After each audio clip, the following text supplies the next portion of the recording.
心靈嘅玻璃窗，你見到佢，其實都係你內心嘅投影。林太係一個對生活質素要求極高嘅女人，佢追求完美，眼中容唔下一粒沙。自從半年前搬咗入呢棟新公寓之後，佢每日食早餐最開心嘅節目就係觀察對面嗰戶鄰居。阿明，你快啲過去睇下。林太一邊搞緊咖啡，一邊皺住眉頭同老公講：你睇下對面嗰個女人。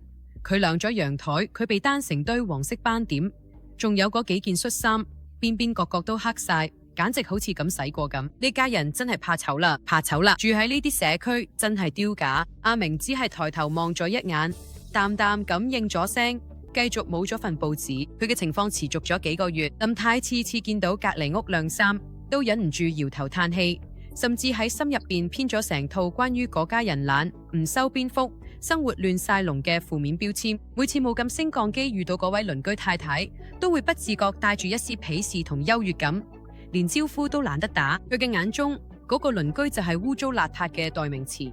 一個星期六朝早，林太起身拉開睡房窗簾，驚訝到油埋對眼。阿明，快啲睇睇下！佢驚叫咗一聲，簡直係奇蹟。你睇下對面，今日嗰家人嘅衫竟然洗到白雪雪，好似新嘅咁，喺陽光下閃閃發亮，連嗰套一直有污漬嘅被單都好似新買翻嚟㗎。難道嗰間女主人終於換咗洗衣粉，定係佢終於識得點做家務？阿明放下手中嘅咖啡杯，走到窗邊，平靜咁睇住窗外，然後轉過頭睇住妻子。親愛嘅，阿明指住自家窗戶嘅玻璃，上面仲殘留住一點清潔劑嘅香氣。嗰家人並冇改變。佢哋一直都洗得好乾淨，只係今朝我起身早，發現我哋自己屋企呢扇窗，因為長期有塵同蚊，已經變到好模糊，所以我順手抹咗佢乾乾淨淨。林太呆喺嘅原地，佢望住嗰塊透亮好似鏡咁嘅玻璃，再望去對面，嗰家人依然好似平時咁忙，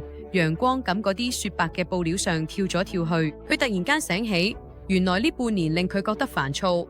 佢同自以為高人一等嘅嗰啲污糟衫，其實根本就冇出現過。當你覺得成個世界都係問題，身邊嘅人都好討厭嘅時候，唔好咁快就去批評人，反而應該先檢查下自己嘅窗戶。我哋每一個人都帶住一對敏銳又主觀嘅眼睛去咗呢個世界。當你心入邊充滿怨氣，你就會覺得所有人都針對緊你。當你心入面充滿妒忌，你見到人哋成功，都會覺得佢哋唔擇手段。當你開心又帶住偏見，你見到嘅善良都會覺得係假嘅。我哋見到嘅現實，其實好多時都係透過自己內心嘅濾鏡折射出嚟嘅投影。如果窗戶污糟咁，你望出去嘅風景自然都係灰灰暗暗。抹乾淨你內心嘅窗戶，學識轉換角度，你就會發現世界本身已經好靚，只係我哋之前嘅視線有問題啫。